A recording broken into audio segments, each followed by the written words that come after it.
먼저 제 소개를 하기에 앞서서 한번 질문을 먼저 해보려고 합니다. 직업이란 무엇인가? 직업이란 무엇인가? 제가 사전을 찾아보니까 국어 사전에 이렇게 되어 있습니다. 생계를 유지하기 위해서 자신의 적성과 능력에 따라 일정한 기간 동안 계속하여 종사하는 일. 뭐 이렇게 아마 해석이 되어지죠. 직업, 뭐 한글로 표현할 때 일터다 이렇게 표현되어지는데 먼저 여러분에게 한번 질문해 보겠습니다. 여러분은 나는 일터란 무엇이라고 생각하십니까?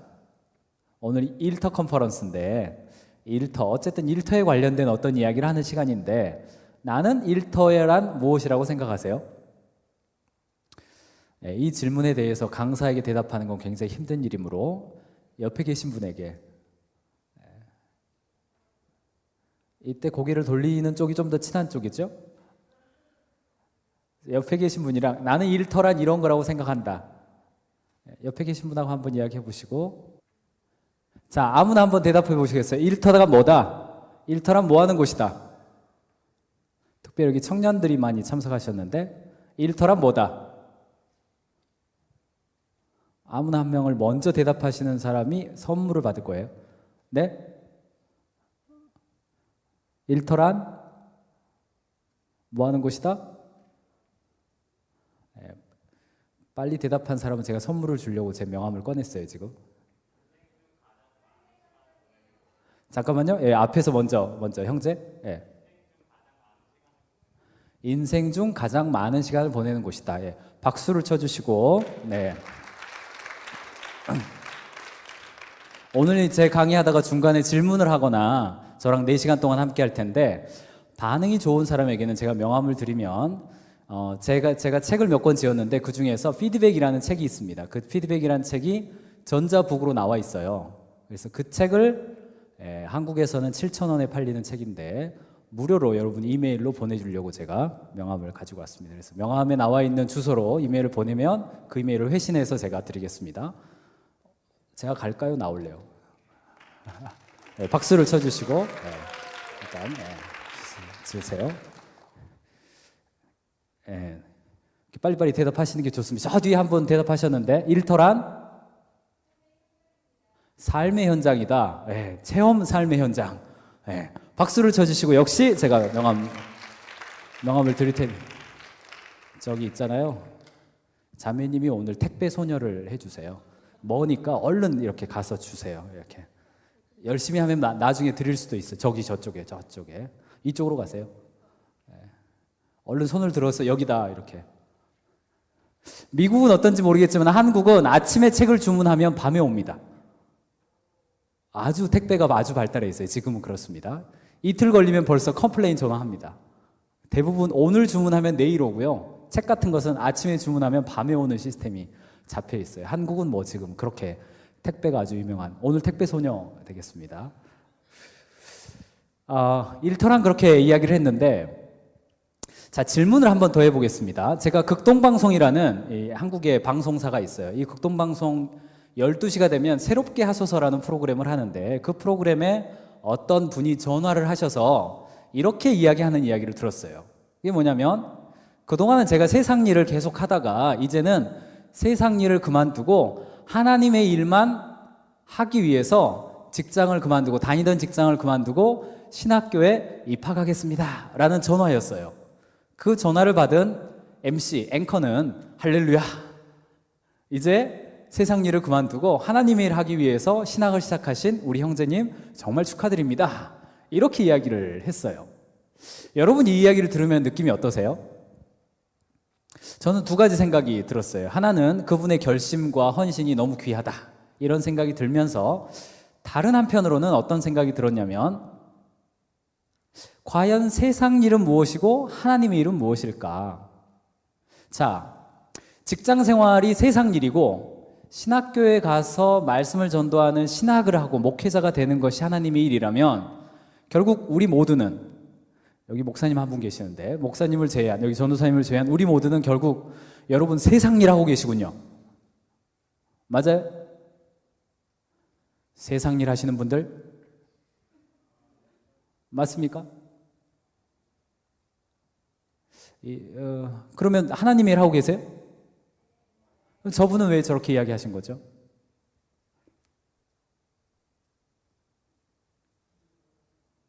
네? 주제의 내용을 몰라서 그렇다. 예, 맞습니다. 일터 컨퍼런스를 참여 안 한 형제였나 봐요. 여러분 이미 아마 이 정도는 아마 기본 과목으로 아실 겁니다. 만약에 예수님이 말씀을 가르치는 것만 하나님의 일이고 일반적으로 목수 생활하셨던 30년, 최대 30년 기간이 세상 일이라고 한다면 예수님도 세상 일을 하셨던 분이겠죠. 실제로 우리는 많은 경우에요. 하나님의 일, 영의 일, 위의 것과 세상 일, 육신의 일, 땅의 것, 이것을 어떻게 구별하냐면 이렇게 구별합니다. 하나님의 일이 있고 세상 일이 있죠. 오른쪽에 종교적인 일이 있고 일상적인 일이 있죠. 우리는 일반적으로 저 A의 영역을 하나님의 일이다 이렇게 간주하고 C의 영역을 세상 일이다 이렇게 간주해요. 근데 새롭게 발견해야 될 사실은 뭐냐면 B의 영역과 D의 영역이 있습니다. 예를 들어서 교회에 와서 예배 드리는 순간마저도 이 예배 드리는 순간을 하나님의 목적에 맞게 예배 드리는 게 아니라 세상의 목적에 맞게 예배를 드린다면, 예를 들어서 사진관을 하는 사진관 사장님이 큰 교회를 찾아서 예배를 드리면서 이 교회 교인이면 내가 장사하는데 크게 문제 없겠구나 라는 목적으로 교회에 다닌다면 지극히 종교적인 일을 하고 있지만 지극히 세상적인 생각을 하고 있는 거죠. 실제로 성경에 보면, 창세기에 보면 지극히 하나님의 일이어야 할 제사가 가인의 제사의 경우는 동생을 시기하면서 지극히 세상적인 일이 돼버렸죠. 또 한편으로는 일상적인 영역이라 하더라도 그것을 죽게 하듯 하는 모든 일이 다 하나님의 일이라고 하는 선언이 성경에는 매우 많은 곳에서 얘기를 하고 있습니다.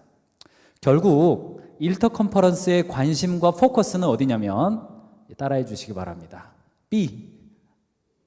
B의 영역에 있습니다. 우리가 주일날 교회에 와서 예배드리고 찬양하고 또 기도하고 말씀을 듣는 순간은 이미 우리가 하나님의 일이라고 모두가 생각하고 간주하고 있어요. 물론 그것도 세상적 관점이 아닌 하나님의 관점에서 드려야 할 책임과 의무가 우리에게 있습니다. 그러나 오늘 오후 저와 4시간 함께할 영역은 어디에 포커스가 되냐면 일상적인 영역을 하나님의 일로 어떻게 할 것이냐. 주일날 크리스찬일 뿐 아니라 월요일부터 토요일까지 어떻게 우리가 일상생활에서 크리스찬으로 살아갈 거냐, 여기에 우리의 관심이 있습니다. 자, 한번 해보죠. 또 관점이 이런 관점도 있습니다. 역시 이 그래프를 두 개를 바라보면 되겠어요. 미래의 즐거움과 미래의 고통, 현재의 고통과 현재의 즐거움에서 첫 번째는 아마 미래의 어떤 즐거움을 위해서 현재 내가 좀 어려운 걸 참는 사람, 이런 사람을 아마 성공주의자다 이렇게 아마 부를 수 있을 거예요. 그렇죠? 미래의 영광을 위해서 현재 내 고난을 참겠다, 힘들지만 참겠다, 이런 관점이죠. 두 번째는 이런 사람이 있죠. 현재의 즐거움을 추구하기 위해서 미래의 고통을 생각하지 않는 거, 이런 사람은 우리가 쾌락주의자다 이렇게 부를 수 있을 겁니다. 이제 두 군데가 남았죠. 현재도 고통스럽고 미래도 고통스럽고 아무 생각 없이 사는 사람은 뭐라고 부를 거겠어요? 여러분들은 뭐라고 부르실 것 같아요? 네? 이 큰 소리로 대답해야 제 명함을 드립니다. 이런 사람을 허무주의자다, 한심한 사람이다, 이렇게 부를 거예요. 근데 우리가 일터에서 생활을 하면서 현재도 즐겁고 미래도 준비가 되어지는 삶, 이것을 우리가 뭐라고 부르냐면 행복한 사람이다, 또는 일터 그리스도인이다, 이렇게 부를 수 있을 겁니다. 그래서 오늘은 일터 컨퍼런스를 하면 일터에서 열심히 일해라 이런 얘기만 하는 게 아닙니다. 일터 컨퍼런스를 하면 일터에서 막 성과가 나고 승진하고 연봉이 올라가고 이런 이야기다, 그런 이야기만 하지도 않습니다. 오늘의 포커스는 뭐냐면 일터 컨퍼런스를 통해서 우리가 일터에서 행복한 삶을 사는 것입니다. 일터 컨퍼런스를 통해서 우리 자신이 하나님 안에서 행복한 삶을 살아가도록 돕는 것이 바로 일터 학교의 목적이 될 수 있습니다. 옆에 계신 분한테 여러분 저를 너무나 강렬한 눈빛으로 보고 계세요. 옆에 계신 분한테 행복한 사람이 됩시다. 한번 축복해 보세요.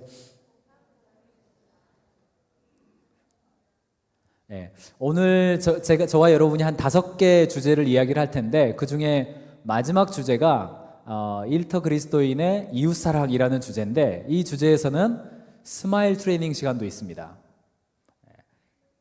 스마일 트레이닝 시간이 있어요. 옆에 계신 분한테 잘 웃어주는 시간인데 다시 한번 미리 스마일 트레이닝 한다는 관점에서 옆에 계신 분의 얼굴을 한번 다시 보고 행복한 사람이 됩시다. 네, 훨씬 더 좋아졌습니다. 네, 훨씬 더 좋아졌어요. 자, 저를 따라해 보시죠. 함께 같이 읽겠습니다. 시작.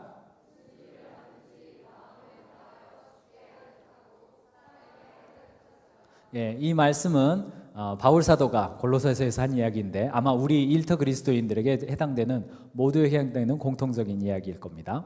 오늘의 주제 말씀이다 생각해 보시고요.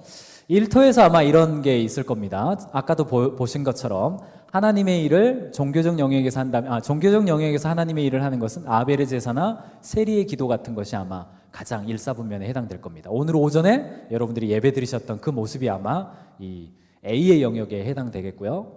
세속화된 교회, 그러니까 가인의 제사나 바리새인의 기도 같은 것은 아마 지극히 종교적인 일이지만 세상적으로 일어났던 일이죠. 일상적인 영역에서 세상의 일은 자기의 이기적인 욕심을 채우기 위해서 하는 모든 일들이 아마 일상적인 일에서 세상적인 영역이고요. 일상의 영역에서 죽게 하듯 하는 모든 일이 하나님의 일이다. 이렇게 보시면 됩니다. 그리고 하나 더 점검할 게 뭐냐면 일터 학교를 하고 일터 컨퍼런스를 하고 나면 많은 분들이 질문을 합니다. 그래서 술을 먹으라는 말이에요? 말라는 말이에요? 리베이트를 주라는 말입니까? 주지 말라는 말입니까?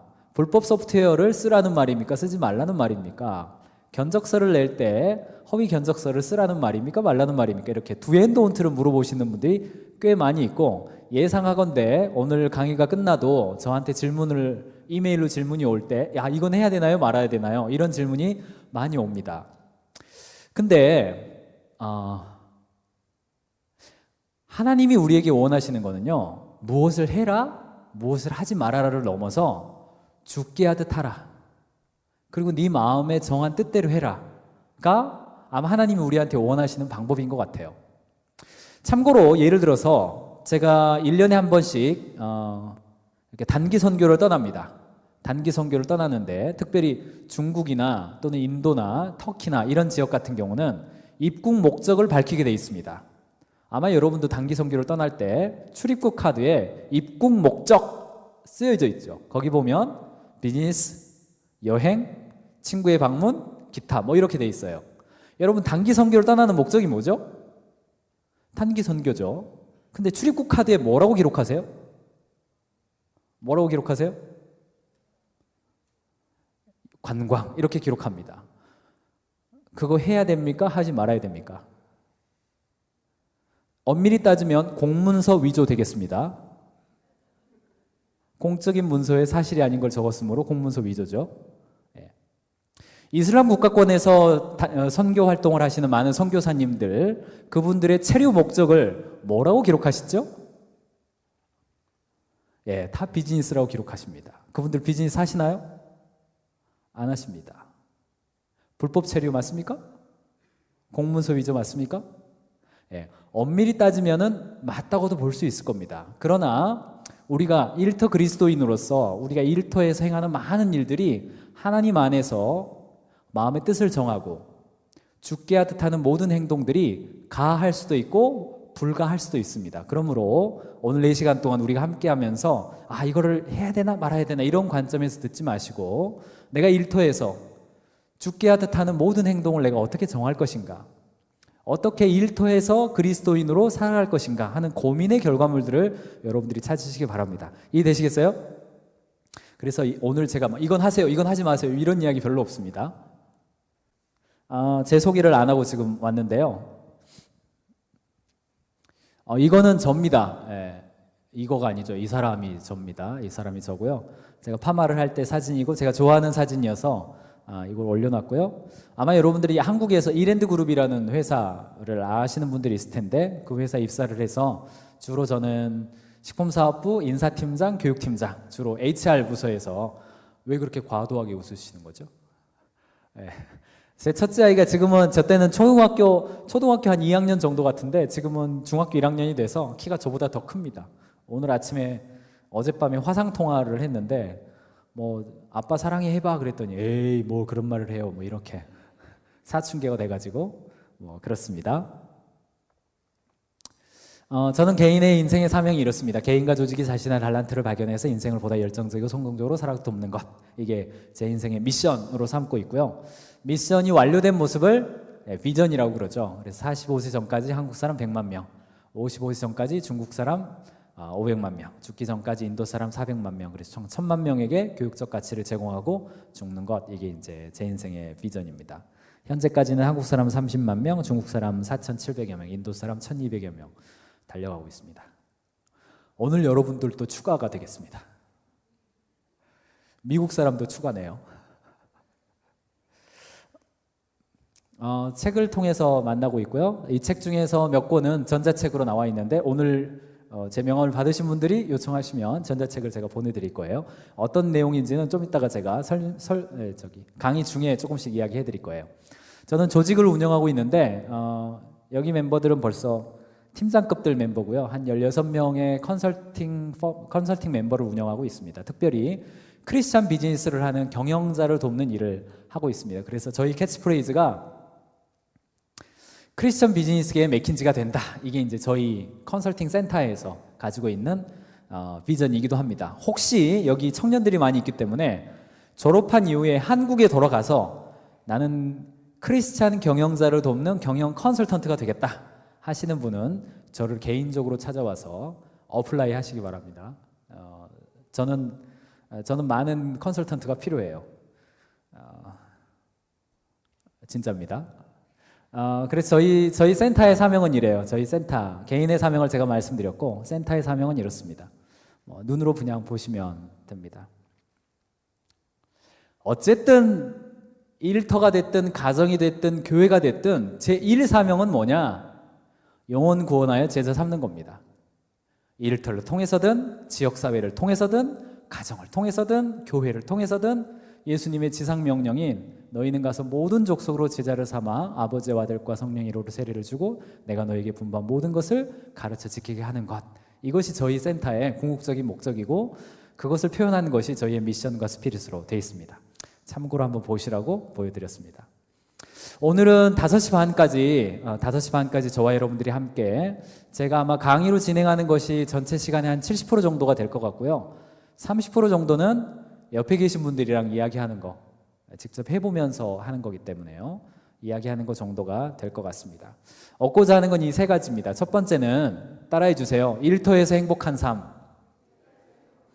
오늘 이 공간이 예배드리는 공간이어서 뭔가 따라하고 나누고 이야기하고 하는 게 익숙하지 않으시죠? 예배 때는 조용히 앉아 있어야 되는데 지금은 모두를 전환하셔가지고 여기가 강의장이다 이렇게 생각하시면 제일 좋겠습니다. 괜찮으시죠? 저도 이렇게 돌아다니면서 가까이 갈 거예요. 다시 한번 저를 따라해 주세요. 일터에서 행복한 삶.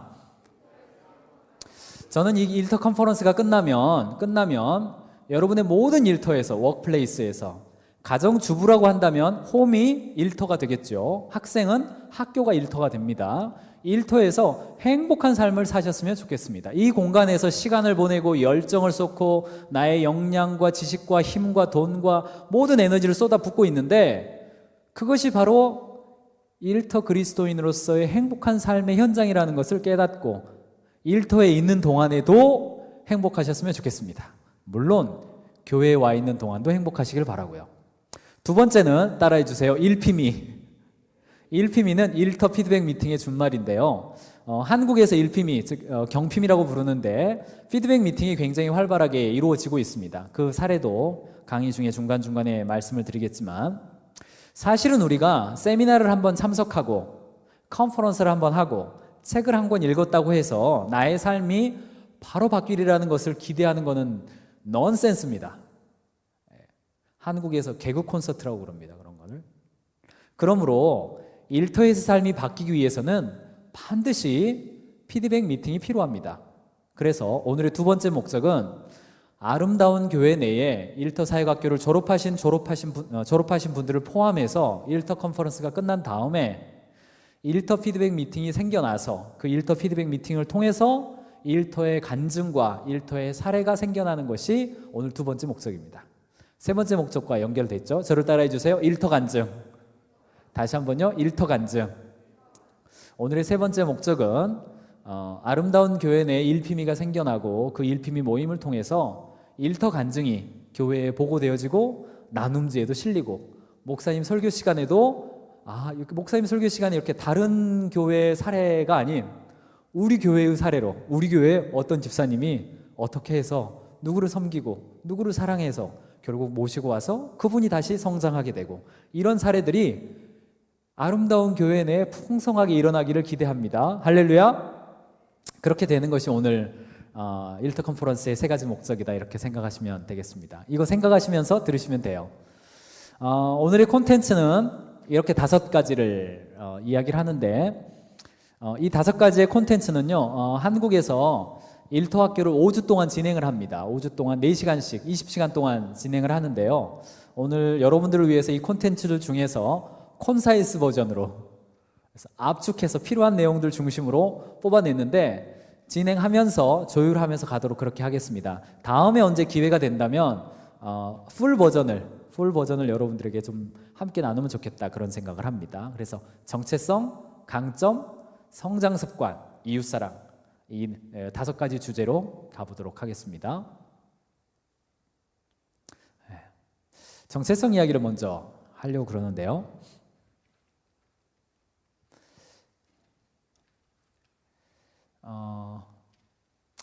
3M, 직업의 목적 3M이 있습니다. 이 버전은 아마 여러분 교재에 아직 없어요. 오늘 아침에 제가 호텔에서 추가한 내용이기 때문에 왜 일하십니까? 하면 일의 목적 첫 번째는 아마 돈을 벌기 위함이 아마 있을 거예요. 돈을 버는 것은 생계의 수단이 됩니다. 또 가족을 책임지고 다음 세대를 준비시키기 위해서 일을 해야죠. 첫 번째 목적이 머니죠. 그러나 머니로만 끝나면 아마 안 되겠죠. 두 번째 수단은 미닝이죠. 일터에서 일을 하는 데 있어서 돈만 버는 것이다. 거기서 끝나면 안 되겠죠. 두 번째는 의미를 발견하는 일이 될 겁니다. 내가 현재 하고 있는 일이 이 사회에 대해서 사람들에 대해서 어떤 의미를 제공해 주는 일이냐 이거 생각하지 않고 결정했다가 아무리 돈을 많이 줘도 그 일을 포기하는 케이스 많이 보게 되죠. 그러나 크리스찬들에게 있어서 아마 미닝으로 끝나면은 안 되죠. 일터는 결국 우리의 미션을 수행하는 현장이 되어야 한다라는 거에 이견이 아마 없으실 거예요. 그래서 크리스찬들이 일터 그리스도인이라고 한다면 3M 그러니까 머니뿐 아니라 미닝까지 미닝에서 멈추지 않고 미션 이 3가지를 목적으로 직업을 찾는다. 기본적으로 이 3가지가 필요하다라고 하는 거에 아마 이견이 없을 겁니다. 그렇다면 현재 여러분들이 가지고 계신 직장은 현재 여러분이 속해 있는 일터는 머니, 미닝, 미션 3가지 중에 어디가 가장 많으세요? 자, 옆에 계신 분들이랑 이야기하실 수 있는 시간 첫 번째 시간이 되겠습니다. 이제 아마 중직자분들이 거의 올라오시는 시간이 되는 것 같습니다. 자, 옆에 계신 분이랑 2분씩 짝을 지어서 가위바위보를 한번 해보겠습니다. 2분씩 짝을 지어보세요. 지금 짝꿍이 계속 짝꿍 될 가능성이 있어요. 혼자 앉아 계신 분은 오늘 외로우십니다. 중간중간에 제가 옆에 계신 분이랑 이야기하세요가 있기 때문에 2분씩 가능하면 2분 이상씩 짝을 지어서 앉아주시고 자, 옮겨주세요. 자, 혼자 계신 분은 오늘 좀 외롭습니다. 예. 자, 2분씩 짝을 지으셨어요? 가위바위보 하겠습니다. 가위바위보. 자, 이겼다 손 들어주세요. 손 드실 때는 이겼다 하면서 손 드시렸어요. 자, 이겼다. 네, 손 내려주시고 졌다 손 들어주세요. 졌다. 예, 이겼다가 목소리가 좀 더 컸으므로 이겼다가 먼저 이야기하겠습니다.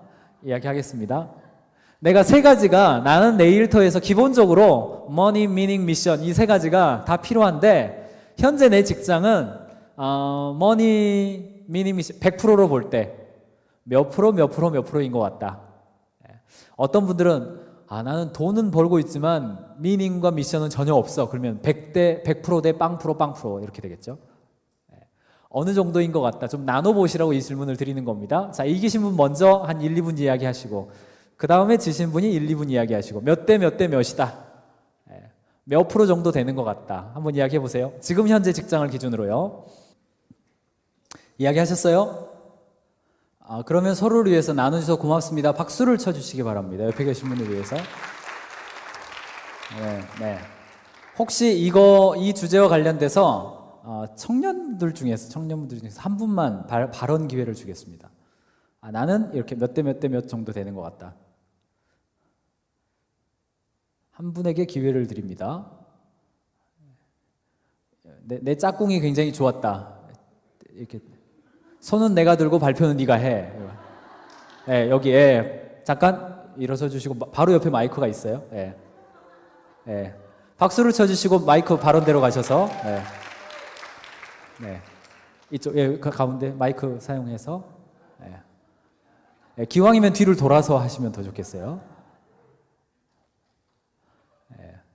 아름다운 교회 청년부죠? 네, 그냥 한 1분 정도 이야기하시면 돼요. 네, 저는 그냥 3분의 1, 3분의 1, 3분의 1로 해서 그렇게 생각했는데요. 그냥 왠지 살면서 돈도 필요할 것 같고 또 돈만 필요한 게 아니라 뜻도 필요한 것 같고 그렇다고 해서 이렇게 모르겠어요. 그러니까 미션도 다른 것만큼 중요하다고 느꼈기 때문에 뭐 하나가 이렇게 빠지면 안 된다고 느꼈기 때문에 그냥 3분의 1, 3분의 1, 3분의 1로 생각했습니다. 네. 3분의 1, 3분의 1, 3분의 1. 네, 박수를 쳐주시고 택배소녀 얼른 와서 이렇게.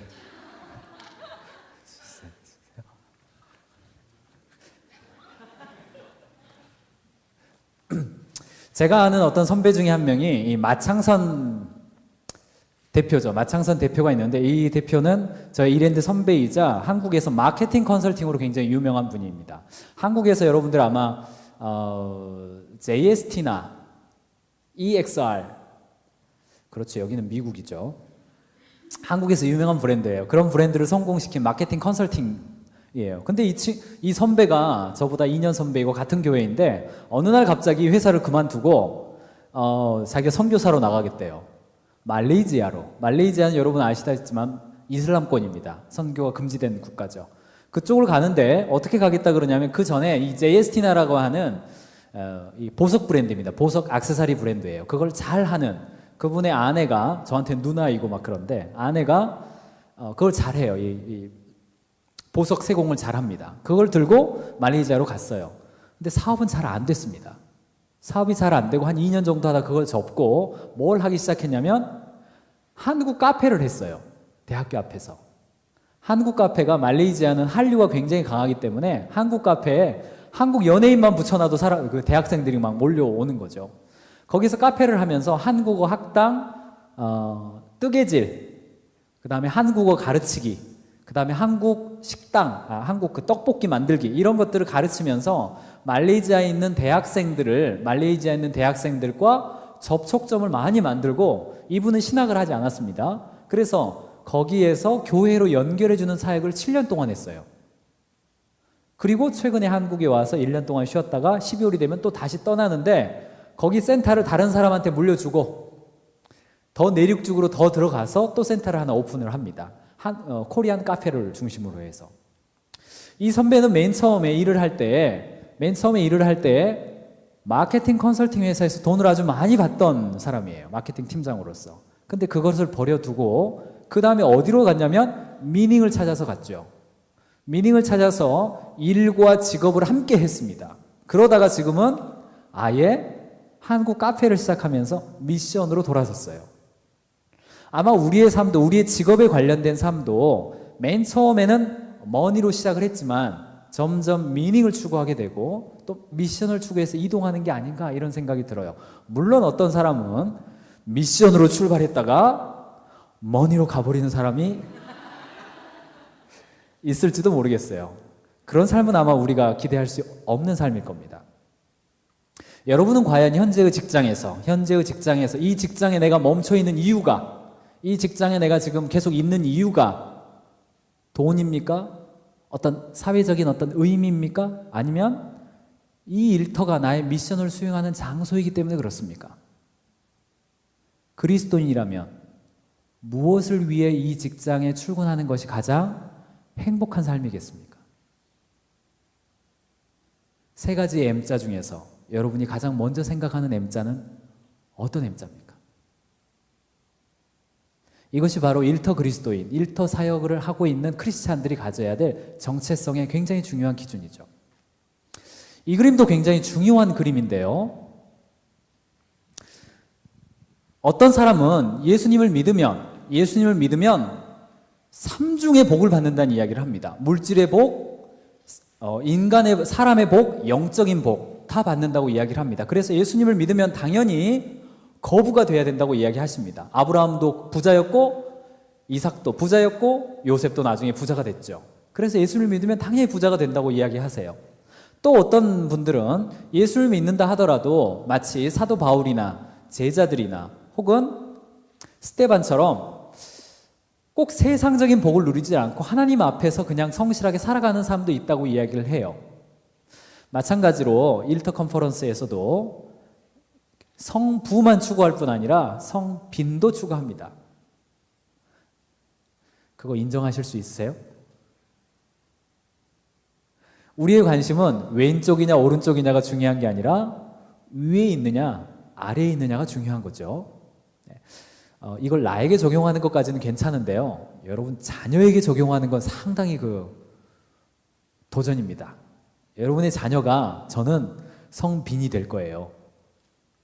저는 스데반처럼 살 거예요. 그러면 와, 너 정말 하나님 뜻에 따라 사는구나 이렇게 박수 쳐주실 부모님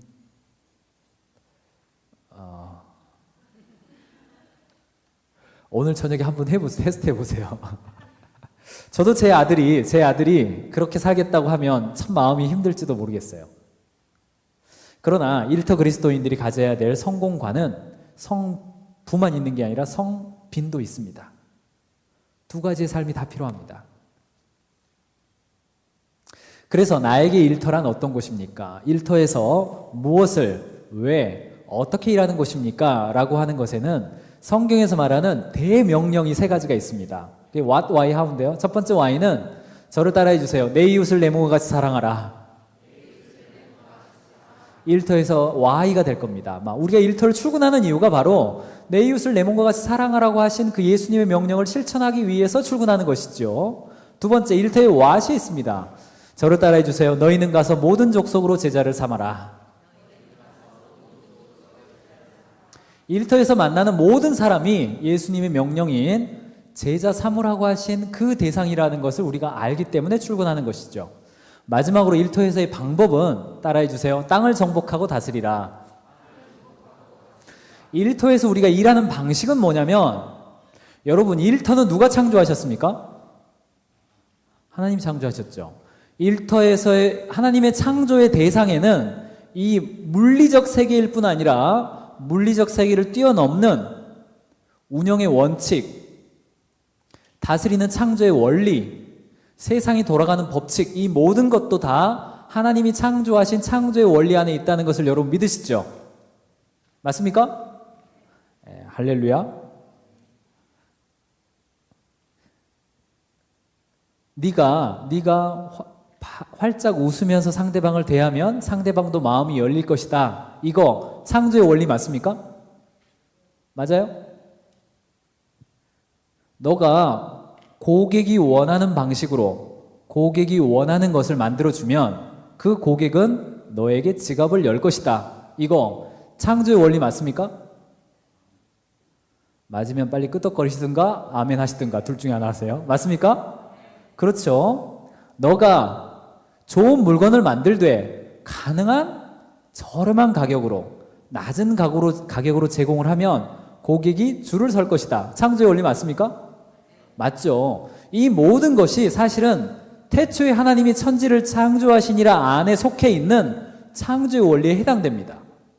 이것은 마치 햇빛이 선한 사람에게나 악한 사람에게나 동일하게 비치우는 것처럼 일터 세계 속에서 그리스도인에게나 그리스도인이 아닌 사람에게나 동일하게 비치우는 창조의 원리입니다. 그러므로 일터에서 우리가 일하는 방식은 이 하나님의 창조의 원리에 맞게 일을 할 때에 일터에서 우리가 승리할 수 있게 되는 거죠. 그래서 일터 속에서 우리의 일하는 것은 첫 번째, 따라합시다. 사랑 때문에 일터에서 일하는 것입니다. 두 번째, 따라합시다. 복음. 사람에 대해서는 복음을 전하기 위해서 우리가 일을 하는 것이고, 마지막으로 일을 하는 방법은 따라합시다. 창조. 하나님의 창조 원리에 맞게 일하는 것이 우리 일터 사역의, 또 일터 그리스도인의 일터 현장의 원리가 되겠습니다. 다시 한번 저를 따라해 주세요. 사랑, 복음, 창조. 이 세 단어가 우리가 일터를 출근할 때 우리의 목적이요, 우리의 사명이요, 우리의 방법이 될 것입니다. 특별히 청년들은 지금 새롭게 일터를 정하는 사람도 있고, 일터를 옮겨야 되나 말아야 되나 이런 고민하는 사람도 특히 많죠. 30대 전후반까지는 아마 그런 시기가 될 텐데, 일터를 선택할 때에 이 일터가 이웃사랑을 실천할 수 있는 곳인지, 내가 만민에게 복음을 전하라고 하신 그 예수님의 명령을 실천할 수 있는 곳인지, 또 마지막으로 이 일터가 창조의 명령대로 하나님의 방법으로 일을 하는 곳인지, 왜곡된 일의 방식을 취하고 있는 곳인지 잘 선택해서 직장을 갖는 것이 매우 중요한 일이죠. 한 가지를 더 이야기하고 싶은데요. 일터에서 우리가 추구해야 될 것, 우리가 관심을 가져야 될 것과 관련돼서 한 가지를 더 이야기하고 싶은데, 한국에 미국 사람이 지은 책인데 여러분도 아마 들어보셨을 거예요. 이런 책이 번역되어서 베스트셀러가 된 책이 있습니다. 이 책의 내용은 이래요. 당신이 간절히 바라고 원하고 기대하는 것은 그것이 이미 이루어졌다고 상상하라. 그리고 그것이 달성됐을 때의 모습을 이미지화시켜라. 그러면 우주의 유인력이 당신에게 그것을 가져다 줄 것이다. 뭐 이런 책이 있었어요. 이 책의 제목을 아시는 분 있나요? 예, 시크릿이라는 제목의 책이었어요. 근데 여러분, 간절히 바라고 원하면 이루어지던가요? 이루어져요? 그런 거 경험해 보신 분 있으면 그 책의 제목처럼 그런 비밀을 알고 계신다면 저한테 좀 알려주셨으면 좋겠어요. 세상은 당신이 그걸 간절히 바라고 기대하면 그것이 이루어질 거라고 속입니다. 시크릿이 아니라 그건 속임수예요. 성경에서는 많은 곳에서 제가 깨닫기를 울며 씨를 뿌리는 자는 기쁨으로 단을 거둔다고 했지, 단을 거둘 것을 기대하는 자는 단이 얻어지리라, 이런 게 하나도 없어요. 그래서 우리가 강점의 기초에서 우리의 비전을 세우면 비로소 이 성취의 봉우리가 보일 뿐이죠. 강점의 기초에서 나의 비전을 세우면 비전이 이루어지는 게 아니라 오히려 저 멀리 있는 성취의 봉우리가 보일 뿐이에요. 봉우리와 봉우리 사이에 있는 걸 우리가 뭐라고 부릅니까? 예, 골짜기라고 부릅니다. 이 골짜기에 별명이 있는데 저를 따라해 주세요. 눈물의 골짜기. 다시 한번요. 눈물의 골짜기. 청년분들한테 물어볼게요. 비전이 크면 클수록 골짜기가 깊어요, 낮아요? 봉우리가 높으면 높을수록 골짜기가 높습니까, 낮습니까? 깊습니다. 매우 깊습니다. 성경에서는 많은 곳에서 하나님이 비전을 보여주신 이후에, 즉 약속하신 이후에 그 보여주셨던 성경의 주인공들을 전부 다 어디로 집어넣으셨냐면 눈물의 골짜기 속으로 집어넣으셨습니다. 아브라함 예를 들어볼까요? 아브라함은 75세 때 약속의 봉우리를 보았습니다. 그래서 애가 바로 생겼나요? 전혀 그렇지 않습니다. 무려 몇 년 동안? 25년 상당한 높은 수준의 성경 지식을 지금 교육을 잘 받으셨어요. 최소 25년을 돌아다녔어요. 본토 친척 아비의 집을 떠나라. 내가 너를 인도할 땅으로. 뭐 인도하신지 안 하신지도 모를 정도로 25년이나 방황했습니다. 방황하는 동안에 제대로 했나요? 거짓말을 2번이나 하고 분리하고 뭐 이렇게 됐다고요. 다 어디로 들어갔습니까? 그 약속을 성취했을 때 그것이 자기 것이 아니라 하나님의 것이라고 인정할 수준을 만드시기 위해서 눈물의 골짜기로 다 집어넣으셨습니다. 아브라함만 그렇습니까? 요셉의 예를 들어볼까요? 요셉은 좀 더 심합니다. 어렸을 때 엄청난 꿈을 주셨어요. 자기가 원하지도 않았는데. 그 다음에 최소 몇 년 동안? 최소 15년에서 25년, 많이 잡으면 25년 동안 요셉은 더 심해요. 좀 이따 좀 이야기할 거니까 오늘 참을게요. 다윗은 또 어떻습니까? 다윗은 사무엘로부터 기름 부음 받은 이후에 몇 년 동안? 예루살렘 성전에 들어올 때까지니까 대충 잡아도 약 25년에서 30년 동안 쫓겨다니고 미친 척 해야 되고 역적이란 소리 들어야 되고 자기의 동족과 싸워야 되는 그런 과정 속으로 눈물의 골짜기 속으로 집어넣으신 다음에 결국은 그 약속하셨던 보여주셨던 비전의 자리로 올라오게 만들어주셨어요. 자, 이 이야기를 제가 왜 하냐면 여기 계신 청년분들이나 일터 속에서 한국에서 보면요, 제가 알고 있는 어떤 사장님이 있는데 이 사장님은 크리스찬 사장님이에요. 근데 크리스찬을 뽑기가 싫대요. 왜 그럽니까? 이렇게 물어봤죠. 근데 그분 표현이 이래요. 교회 다니는 친구들은요, 쉽게 포기해요. 쉽게 포기해요. 이렇게 이야기하는 거예요. 아, 그건 또 무슨 이야기입니까? 교회 안 다니는 친구들은 믿을 데가 없으니까 이거 하나만 붙잡고 늘어진대요. 일하다가 장애물이 생기면 어떻게든 이거 하나면 자기 잘리고 막 이러대니까 막 해결하려고 노력하다가 결국 해결한대요. 근데 크리스찬들은 일하다가 막히면 하나님의 뜻, God's will, 그렇게 이야기하고 이른바 내려놓는데요. 그래서 크리스찬 뽑기 싫대요. 자기도 크리스찬이지만. 한국은 묘한 어떤 흐름이 있어요. 묘한 흐름이 있는데 한국에서는요, 이렇게 텔레비전이 강연 프로그램이 많습니다. 지금 최근에 많아서 이른바 힐링이라는, 이 청년들에게 힐링이라는 단어가 들어가서 어떤 메시지가 있냐면 이렇게 가르쳐요. 당신은 원래 위대한 사람이야. 청년 여러분들은 원래 위대한 분들입니다. 여러분들이 지금 성과를 내지 못하고 행복하지 못한 이유는 여러분에게 꼭 맞는 일을 찾지 못했기 때문입니다. 그러므로 여러분들이 즐겁게 할 수 있는 일, 여러분들이 하면 행복한 일을 찾아서 떠나십시오. 뭐 이런 이야기가 연일 텔레비전에서 나와요. 이른바 성공했다고 여겨지는 사람들이 나와서 하는 이야기예요. 그 말을 듣고 많은 청년들이 어떻게 생각하냐면, 아, 현재 내가 이 고생을 하고 있는 이유는, 내가 지금 어려움을 겪고 있는 이유는 내 노력이 부족해서가 아니라 이 필드가 나에게 안 맞는 거야. 쉽게 그만둡니다. 새로운 필드를 찾고 또 쉽게 그만두고, 새로운 필드를 찾고 또 쉽게 그만둬요. 이것이 한국 사람만 그러냐? 제가 중국에 가서도 강연을 많이 하는데 중국도 비슷해요. 중국도 이 소황제라고 그래서 아이를 한 명씩만 낳거든요. 이 한 명의 아이들이 이직이 20대에서 30대까지 이직이 굉장히 많습니다. 이게 아마 세계적인 흐름 아닌가 저는 그렇게 생각이 되어져요.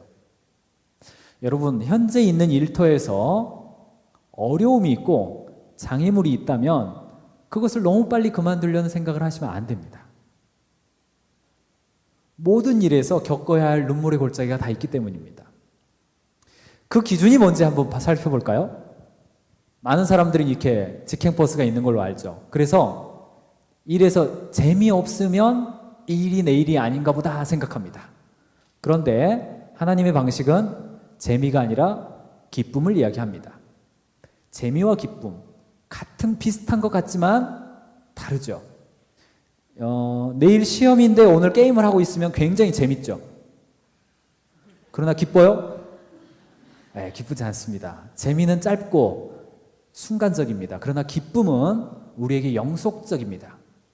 너희는 일터에서 기쁨을 찾으라고 하셨지 재미를 찾아라 하지 않으셨습니다. 너희는 교회에 와서 기쁨을 누려라 그러셨지 재밌게 지내라 하지 않으셨어요. 두 번째, 편안하지 않으면 이 일터가 내 일이 아닌가 보다 생각합니다. 편안한 일터를 원합니다. 그러나 하나님은 우리에게 편안을 추구하는 게 아니라 평안을 추구하라고 합니다. 여름이 되어서 가족들과 함께 휴가를 떠나죠. 어디로 가십니까, 여러분? 휴가? 플로리다도 가세요? 어디로 가세요? 해변을 찾아서 떠나가시죠. 편안하시죠? 그런데 그 여행 비용을 전부 다 카드로 했어요. 평안하실까요? 평안하지 않으실 거예요. 비록 내가 그냥 이 집 앞에 있는 풀장에서 논다 하더라도 내가 모아둔 비용으로 여기서 즐겁게 가족들과 함께 한다면 비록 편안한 건 덜 할 수 있지만 마음의 평안을 얻을 겁니다. 우리가 일터에서 편안함을 추구한다면 그런 일터 있으면 저한테 알려주세요. 계속 편안할 수 있는지. 다음날 책상이 없어질지도 모릅니다. 평안을 추구하라고 하셨죠. 마지막 하나 더 있어요. 한국에서는요, 로또가 시작됐고 로또 복권이 10억 혹은 20억 매일이에요. 아마 미국도 아마 먼저 있고 그럴 겁니다. 사람들은 일터에서 행운을 추구합니다. 내가 노력하지 않은 거에 대한 보상을 기대하고 윗사람이 나를 잘 봐주길 기대하고 내가 노력한 것보다 더 높은 평가를 기대해요. 이런 걸 우리가 행운이라고 그러죠. 그런데 하나님은 우리에게 행운이 아닌 행복을 선물로 주시기를 원하세요. 그래서 일터에서 우리가 일을 할 때 재미를 추구하고 편안함을 추구하고 또 행운을 추구하고 그렇게 할 것이 아니라 우리가 일터에서 기쁨을 추구하고 평안을 추구하고 또한 그 속에서 행복한 삶을 살아가는 것. 눈물의 골짜기를 걷기는 하지만 이 눈물의 골짜기에는 세 가지가 다 있습니다. 기쁨도 있고 평안도 있고 행복도 있습니다. 그러나 재미, 편안, 행운은 없을 수 있습니다. 여러분 일터는 지금 어떠세요? 여러분이 현재 일터에서는 기쁨과 평안과 행복이 있으세요?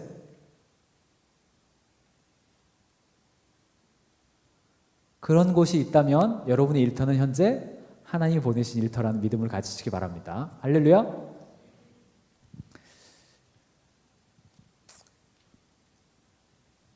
저를 따라서 같이 한번 하시죠. 시작.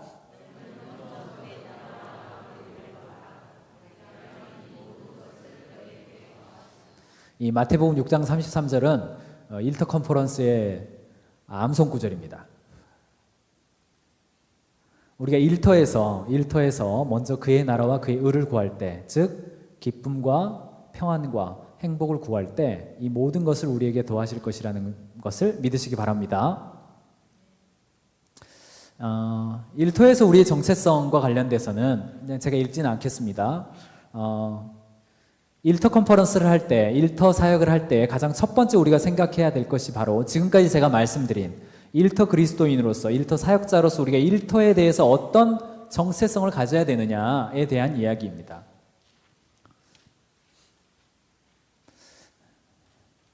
그래서 모든 부르심은 하나님의 하나님의 부르심이고요. 여기까지 제가 이야기를 하겠습니다. 자, 첫 번째 이야기를 제가 마무리를 하려고 그러는데요. 일터의 그리스도인의 정체성과 관련돼서는 제가 어떤 이야기를 했냐면, 첫 번째, 우리가 추구해야 될 삶이 종교적 영역에서 하나님의 일뿐이 아니라 일상적 영역에서, 즉 월요일부터 토요일까지의 영역에서 하나님의 일을 추구하면서 살아가는 것, 이것이 일터 그리스도인의 삶입니다. 또 이러한 삶은 성부만 있는 것이 아니라 성빈도 있을 수 있습니다. 그것은 하나님이 우리에게 주신 달란트에 따라서 하나님의 결정해 주시는 것입니다. 여기까지 말씀을 드렸습니다.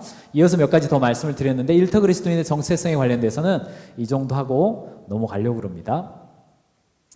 몇 가지 좀 구체적인 이야기를 할 텐데요. 일터 그리스도인이 일터에서 어떻게 정체성을 드러낼 것인가에 관련돼서 몇 가지 영역이 있습니다. 여기부터는 여러분 교재를 좀 보시면 됩니다.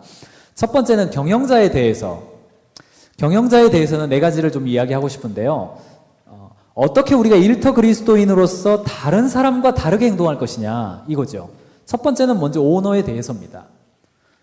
오너에 대해서는 첫 번째, 노동의 대가를 우리가 받고 있기 때문에 일하는 것에 대한 성실함이 요구되어집니다. 두 번째, 회사의 자원에 대해서 충성되게 사용할 의무가 있습니다. 예를 들어서 저희 회사에는 복사기 옆에 이렇게 동전통이 있어요. 동전통이 있고 개인적인 목적으로 회사의 복사기를 사용하는 건 허락되어집니다. 그러나 거기에다가 A4 용지 한 장에 20원씩 넣게 돼 있어요. 제가 교회 일 때문에 회사에서 복사할 일이 있거든요. 그럼 복사합니다. 그리고 거기다 20원씩 넣어요. 그럼 가지고 나오는 거죠. 또 회사에서 회사 전화로 요즘 핸드폰을 많이 사용합니다만 회사 전화로 개인적인 목적으로 전화하는 거 있죠. 이거 역시 일터 그리스도인이 경영자에 대한 로열티 있는 행동이 아닙니다. 구별해서 사용되어져야겠죠. 또 회사에서 사용되어지는 문구가 있습니다. 볼펜도 있고 풀도 있고 칼, 문구 이런 거 많이 있습니다. 그거 역시 회사의 용도로만 사용해야지 그거를 무심결에 들고 와서 집에서 쓴다거나 교회에서 쓴다거나 그거 역시 금액이 작을 뿐 똑같이 일터 그리스도인의 정직함에 위배되는 것일 거예요. 회사의 자원은 회사에서만 사용하는 것이 정직한 것입니다. 이것은 꼭 직원에게만 해당되느냐? 그렇지 않습니다. 경영자에게도 해당됩니다. 여러분 이미 경영을 하시는 분이라면 법인을 만들었다고 한다면 법인 대표이사를 하더라도 개인 사인으로서의 나와 대표이사로서의 나가 정체성이 두 개가 나뉘어진다는 거 이미 알고 계시죠. 세 번째는 경영자에 대해서 정책을 따르는 문제는 매우 중요한 문제입니다. 예를 들어서 회사에서 평일날 정장을 입고 출근하라고 한다거나 회사의 어떤 다른 목적을 위해서 평일날 저녁에 어떤 문화 행사를 한다거나 이런 회사의 정책을 따르는 문제는 충실하게 따라줘야 할 겁니다.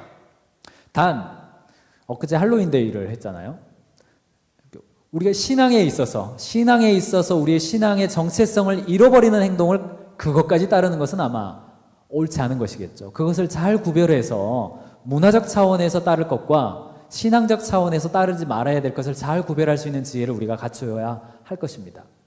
예를 들어서 제가 대학교 1학년 때 당시만 해도 1학년 대학교 때 이렇게 개강을 하면 돼지 머리를 놓고 친구들 중에 한 명이 이렇게 무당 옷을 입고 이렇게 고사를 지내는 문화가 있었어요. 이게 하나의 대학 문화였습니다. 이게 90년대 초반, 80년대 후반까지 있었는데요. 아마 나이 좀 있으신 분들은 그런 문화가 있었던 거 기억하실 겁니다. 그때 제가 대학교 1학년 때 막 들어가서 제가 학생회 활동을 매우 열심히 했습니다. 그리고 뭐 당시만 해도 데모도 하고 뭐 시위도 하고 뭐 이런 것도 많이 하던 때인데 굉장히 열심히 했어요. 근데 그것만은 따를 수가 없겠더라고요. 그래서 제가 고사를 지내는 거 바로 옆에서 기독학우회를 결성을 해서 성경 읽기 모임을 했어요. 그래서 선배들이 저한테 와가지고 야, 꼭 그래야 되겠냐? 환자야? 뭐 이런 신자라고 안 하고 환자라고 그러죠. 꼭. 그래서 내가 다 열심히 하지 않느냐. 그래서 그게 장난이면 이것도 그냥 장난으로 봐주면 되는 거고 그게 신앙이라면 나는 결코 따를 수가 없다. 문화면 이것도 문화니까 문화적 다양성을 봐달라. 그게 만약에 신앙이다. 그러면 그건 더더욱 안 된다. 그래서 제가 끝날 때까지 그 옆에 성경 읽기 모임을 했는데 그 두 가지를 구별하는 게 굉장히 중요한 것 같아요. 하나는 문화적 차원에서 회사의 정책을 따라야 할 것과 신앙적 차원에서 우리 신앙의 순수함을 지켜야 할 것. 아마 여러분들 일하시다 보면 많은 경우 그런 게 일어날 거예요. 저는 예를 들면 회식 자리 같은 경우는 많이 갔습니다. 미국적 상황은 아마 회식 안 하죠? 하세요? 한국은 아직도 많이 있어요. 회식 자리에 가서 술 안 먹으면 약간 왕따 되는 거 아직도 있습니다. 저는 이제 크리스찬 회사를 다니고 지금 크리스찬 회사를 운영하고 있기 때문에 그런 일은 없지만 제가 대학생 시절에는 특별히 제가 ROTC를 할 때에는 선배들이 이렇게 술을 줬는데 안 먹는 상황이 되면 굉장히 그 힘든 분위기의 상황이 되는 그런 거였어요. 대신 저는 그런 상황이어도 회식 자리를 꼭 갔습니다. 100% 갔어요. 대신 저는 사이주를 달라고 그랬어요. 사이주. 그래서 제가 후배 때는 선배들이 주면 저는 사이주로 먹겠습니다. 그리고 사이다에다가 소주 탄 사이주 말고 그냥 진짜 사이다. 그걸 마시고 이렇게 넥타이도 머리에다 좀 매보고 제가 주로 부르는 노래가 그 당신 사랑하는 내 당신 뭐 그런 노래 있어요. 술 안 먹고 그런 노래 부르는 거 제가 1등입니다.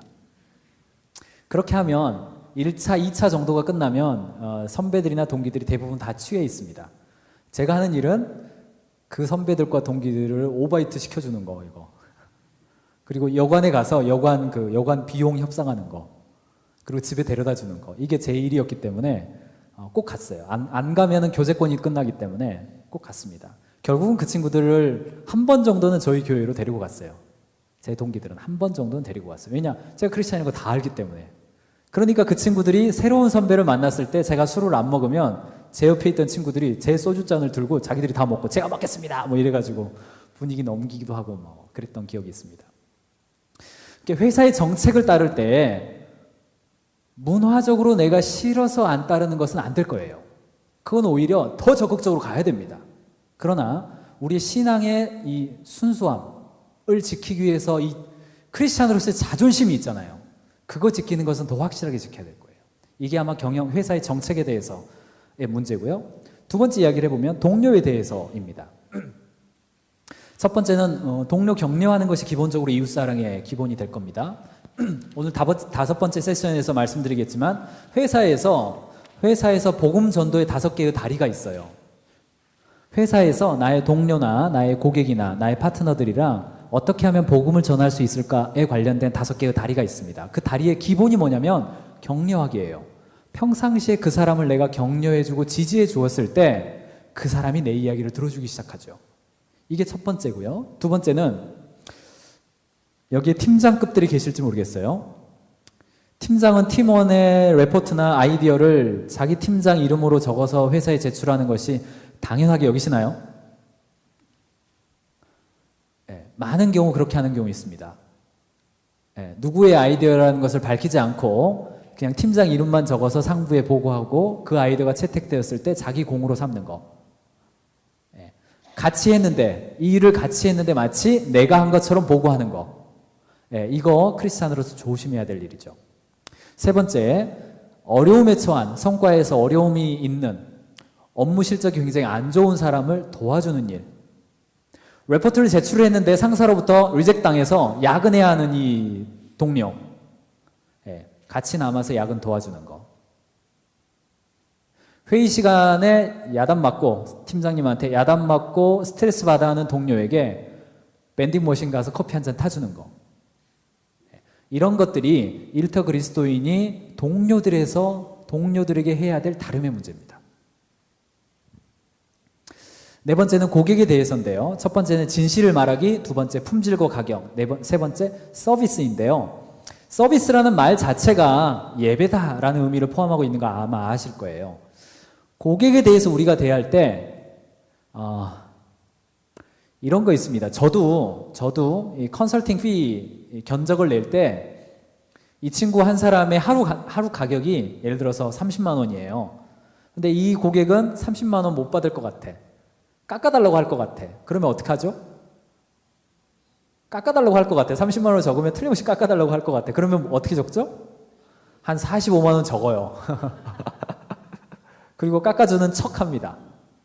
이거 정직하지 못한 겁니다. 또 제가 지금 저 파워포인트를 지금 사용하고 있는데 파워포인트에서 사용하는 이미지하고 그래프하고 그 다음에 자료들 있죠. 이 자료들 출처를 밝히지 않고 사용하는 거, 이거 정직하지 못한 행동입니다. 저거는 무료 웹사이트에서 구글에서 나온 거는 제가 출처를 굳이 안 밝힙니다. 무료 이미지들이니까. 근데 유료 이미지나 출처가 있는 것들은 다 밝힙니다. 제가. 여러분 교재에는 제가 다 출처를 적어놨어요. 출처 없는 건 제가 적은 겁니다. 경쟁자에 대해서 이거는 이제 여러분들 직원에게도 해당되지만 특별히 경영자분들에게 굉장히 많이 중요할 텐데요. 첫 번째는 해적행위죠. 어떤 새로운 사업에 진출하기 위해서 경쟁사에 다니고 있는 팀장급 직원을 스카우트 해오는 거. 사람을 스카우트 해오는 거지만 결국은 그 회사의 지적 자산을 해적하는 행위라는 것을 우리 민감하게 알아야 됩니다. 일부러 빼오는 거. 이거는요, 입장을 바꿔서 생각하면 너무나 당연하게 크리스찬이 해서는 안 될 일이거든요. 근데 공공연하게 이루어집니다. 두 번째, 고의적인 공격. 내가 거래처를 삼고 있는데 이 거래처에 대해서 예를 들어서 100불에 거래하고 있는데 경쟁자가 나타나서 80불에 거래를 시작해요. 그러면 내가 어떡하죠? 70불로 내려버립니다. 덤핑을 쳐버리죠. 그러면 다른 경쟁자가 도저히 들어올 수 없는 상황이 되는 거죠. 예, 이거 혹시 이런 상황에 있으시면 쉽지 않은 일이라는 거 제가 압니다만 하나님 앞에서 기도해 보시고 정직한 가격과 경쟁을 하고 계신지 생각해 보셔야 됩니다. 한국에서는 이런 상황이 미국보다는 훨씬 더 많습니다. 이 갑을의 관계라고 그러는데 서로 덤핑하는 거 많이 있어요. 그러다 보면 결국은 그 산업 전반으로 죽습니다. 산업 전체가 파이가 커지지를 않는 거죠. 그래서 누군가가 내 시장에 들어오는 걸 막기 위해서 내 단가를 원가 이하로 낮춰버리는 거, 예, 이거 크리스찬으로서 잘 생각해 보셔야 될 그런 일입니다. 마지막으로 존경은 함께 일을 하고 있는 산업의 파트너와 동료로서 존경한다는 존경한다는 것을 의미해요. 예, 일터 그리스도의 정체성 관련돼서 제가 여기까지 말씀드렸고요.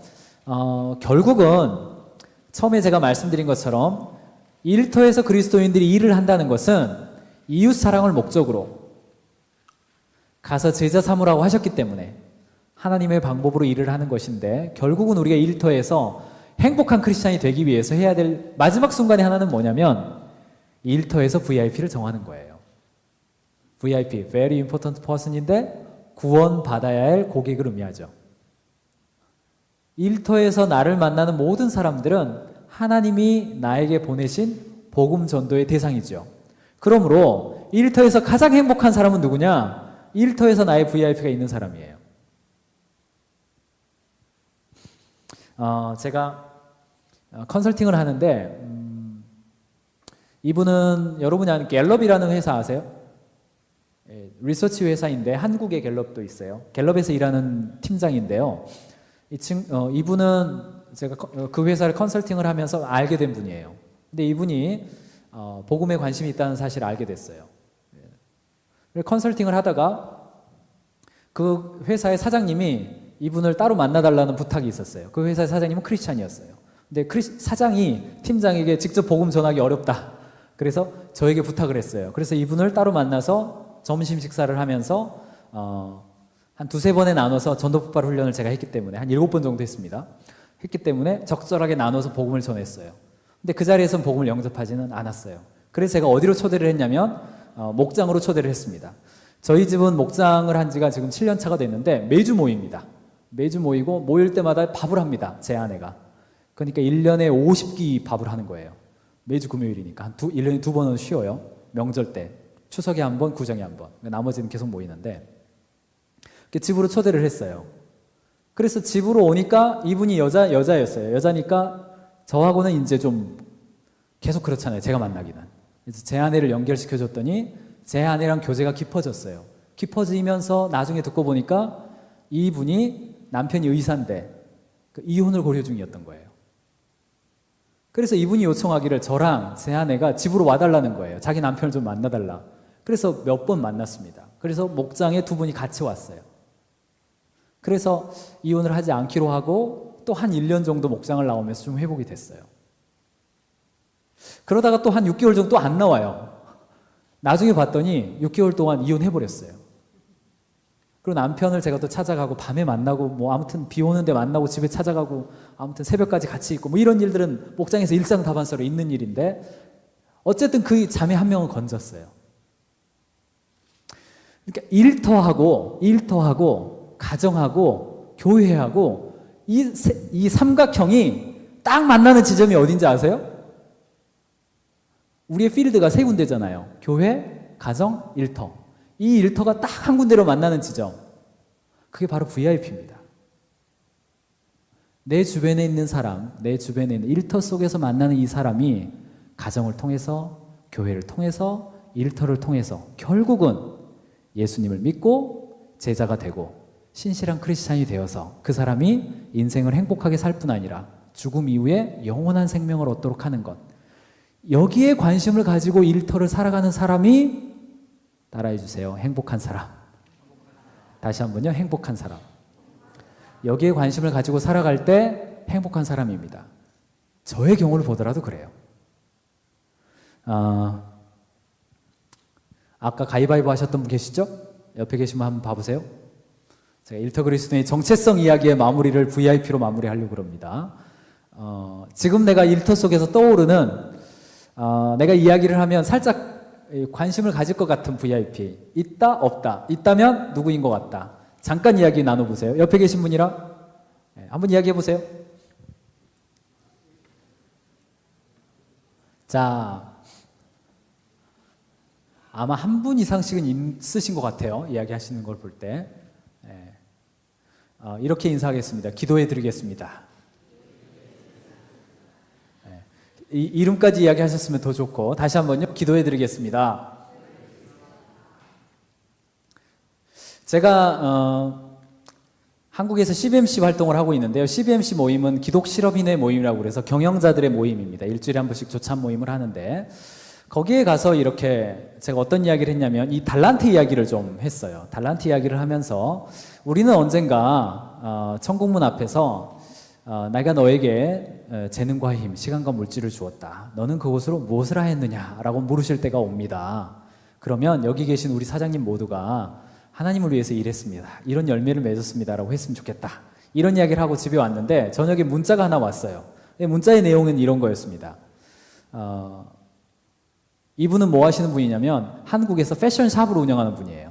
아주 비싼 옷이에요. 뭐 옷 한 벌에 뭐 1,000만 원 이렇게 하는 그런 옷을 운영하는 분인데 이분의 라이프 스타일은 뭐냐면 자기 VIP가 한 300명이 있습니다. 그 300명만 잘 관리하면 매장 운영이 전혀 문제가 없어요. 그러니까 이 300명을 관리하기 위해서 평상시에 뭐 동대문 시장이나 이런 데를 가서 액세서리 같은 걸 사서 이렇게 오늘은 이쪽 아파트, 뭐 내일은 이쪽 아파트 이렇게 자기 고객을 관리하면서 돌아다니는 거예요. 매장에 있지도 않아요.